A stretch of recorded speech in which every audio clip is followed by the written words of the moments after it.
बोलिए नवागढ़ के मूल नायक 1008 श्री अरनाथ भगवान की।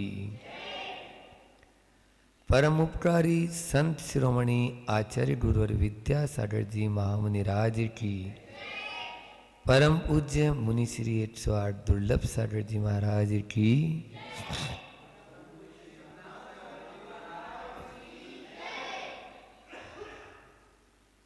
नाम तो बहुत सुना था नवागढ़ का, और ब्रह्मचारी अवस्था में एक बार आना भी हुआ था, लेकिन मुनि अवस्था में प्रथम बार आकर अरनाथ भगवान के चरणों में बहुत ही अच्छा लगा है। यहाँ पर दर्शन करके मन प्रमुदित हो गया। ऐसा यह क्षेत्र जो इतिहास के पन्नों में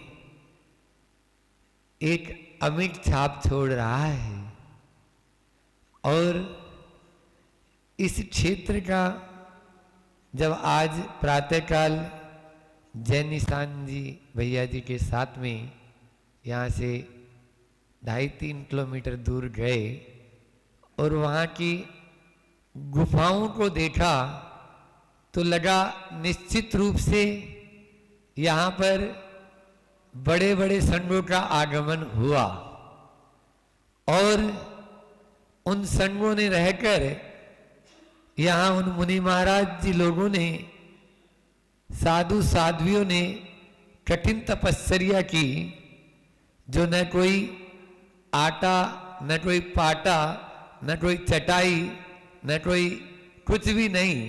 किस तरह से ये बता रहे थे कि वो यहाँ बैठते, यहाँ लेटते, किस प्रकार से वो अपने शीत उष्ण आदि परिश्रमों को भी सहते थे।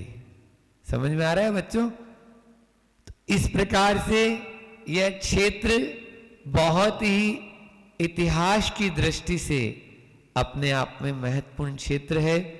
बस ये है कि इसको और ऊपर उठाने की जरूरत है, और उसमें सब लोग लगे हैं। आप लोग भी इसमें अपना सहयोग करें और इस क्षेत्र को आगे बढ़ाएं। ये हमारी धरोहर है। इस धरोहर को आगे बढ़ाएंगे तभी हम अपने जैन धर्म को भी सुरक्षित रख पाएंगे, और गर्व से कह सकते हैं कि जैन धर्म अर्वाचीन धर्म नहीं है, बहुत प्राचीन धर्म रहा है और था और रहेगा। ये सब तभी होगा जब इन धरोहरों को सुरक्षित रखेंगे। वो धरोहर जो हमें मिली है, और सामने बैठे हुए यहाँ मंच के सामने इतने सारे बच्चे हैं गुरुकुल के, ये भी एक धरोहर है। इस धरोहर को भी हमें सुरक्षित रखना होगा। यहाँ चेतन और अचेतन दोनों को सुरक्षा करने की बात चल रही है। तो चेतन जो धन है, यानी आप लोग सुन रहे हो बच्चों, तो वो तभी होगा जब आप भी उसमें अपना योगदान देंगे। आप अभी जैसा अभी बताया कच्ची मिट्टी है। कच्ची मिट्टी को जिस प्रकार से आप आकार देना चाहेंगे, वैसा ही आप अपने आप को बना सकते हैं। अब ये अपने ऊपर डिपेंड है कि व्हाट डू यू वांट। समझ में आ रहा है? आप क्या चाहते हैं? आप जैसा चाहें अपने आप को बना सकते हैं। नर से ही नारायण भी बना जाता है, और नर से ही नारकी भी बना चाहता है। हमें नारायण बनना है या नारकी बनना है, ये हमारे ऊपर निर्भर है। प्रत्येक व्यक्ति को सफल होने की बात होती है। अभी जब हम लोग बिहार करते हुए आ रहे हैं तो हर खेत में थ्रेसिंग हो रही है। वहां पर फसल को इकट्ठा करके और सुरक्षित स्थान पर पहुंचाया जा रहा है। बंधुओं, भारत में तो जो फसल है ना, वही तो फिसल के सफल बन गया। फसल जो है वो ही फिसल के सफल हो गया। आप लोग सफल होना चाहते हो या नहीं चाहते हो?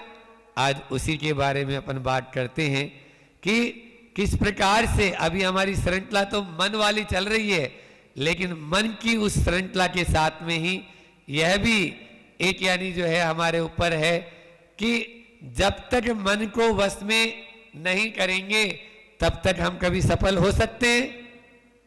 कल यहाँ पर कल, आज और कल 3 दिन का यहाँ चयन प्रक्रिया चल रही है गुरुकुल में कि बच्चों को प्रवेश मिल रहा है ना। तो आप लोग यहाँ पर अभी कल 20 कितने बच्चे आए थे?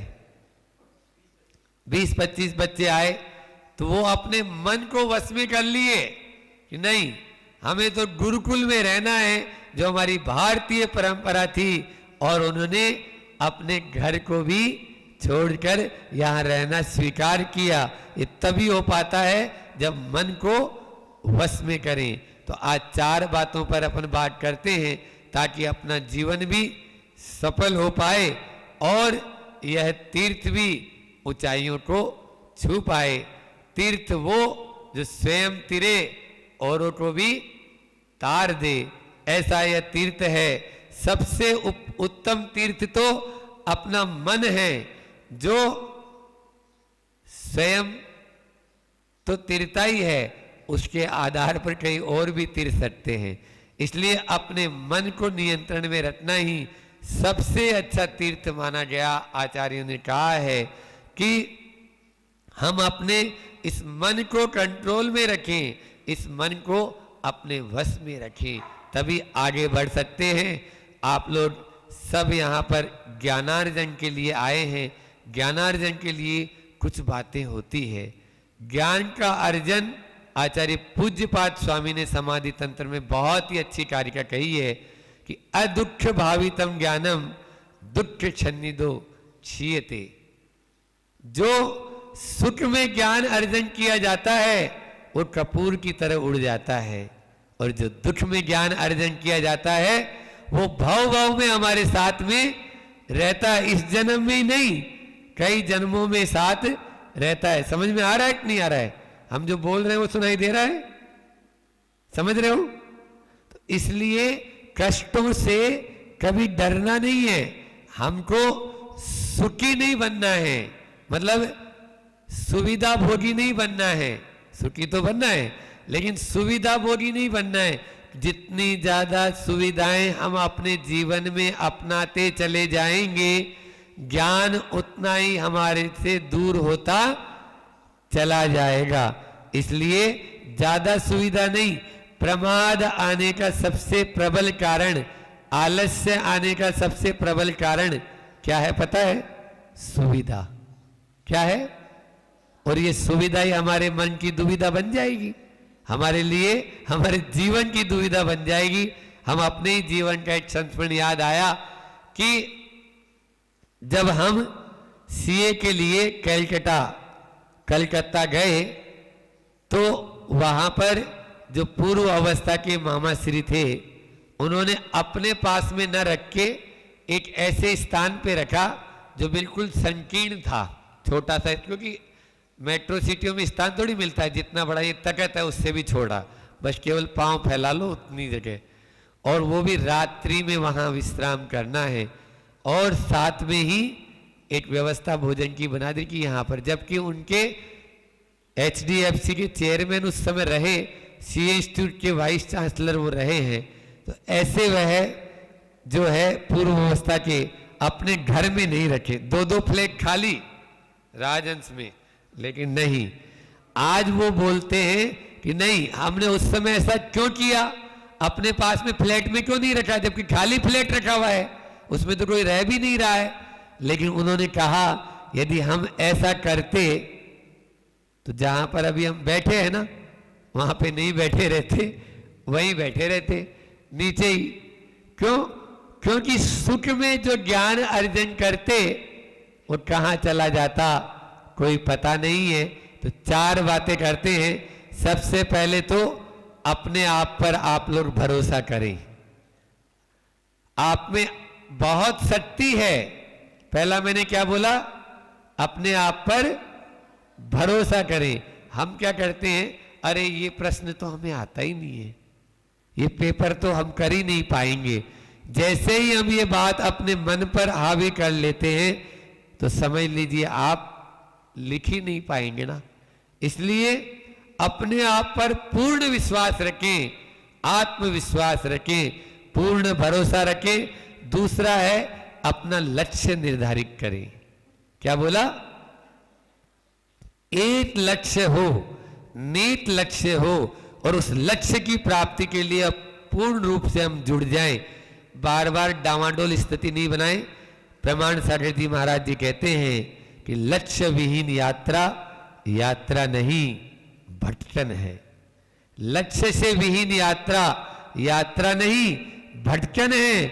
हमारा लक्ष्य होना चाहिए कि हमें करना क्या है। यदि हमारा लक्ष्य ही नहीं होगा तो हम कहां जा रहे हैं कोई पता नहीं रहेगा। उसके बाद में तीसरी बात, पहली क्या बताई?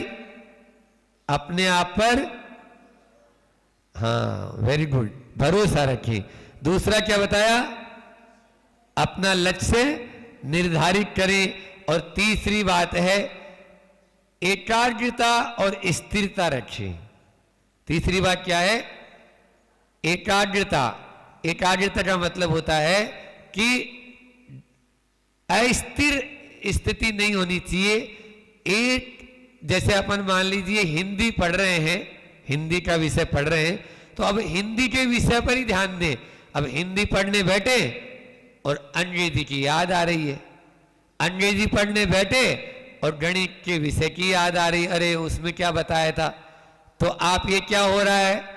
डामाडोल स्थिति हो रही। एक बार ऐसा हुआ कि एकाग्रता या अस्थिरता का, देखो उदाहरण कितना अच्छा है कि एक बार एक व्यक्ति ने अपने पिछवाड़े में, जैसे ये है ना इधर, तो ऐसे बोला कि भैया मुझे यहां पर कुआं खोदना है, तो तुम बताओ कितने फीट पे पानी निकल जाएगा। बोले 40 फीट खोद लो।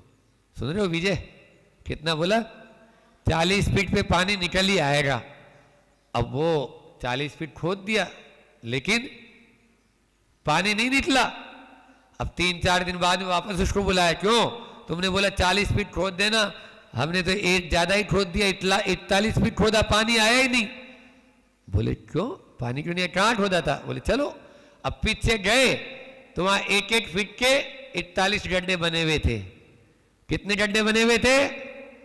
1-1 फीट के 41 गड्ढे।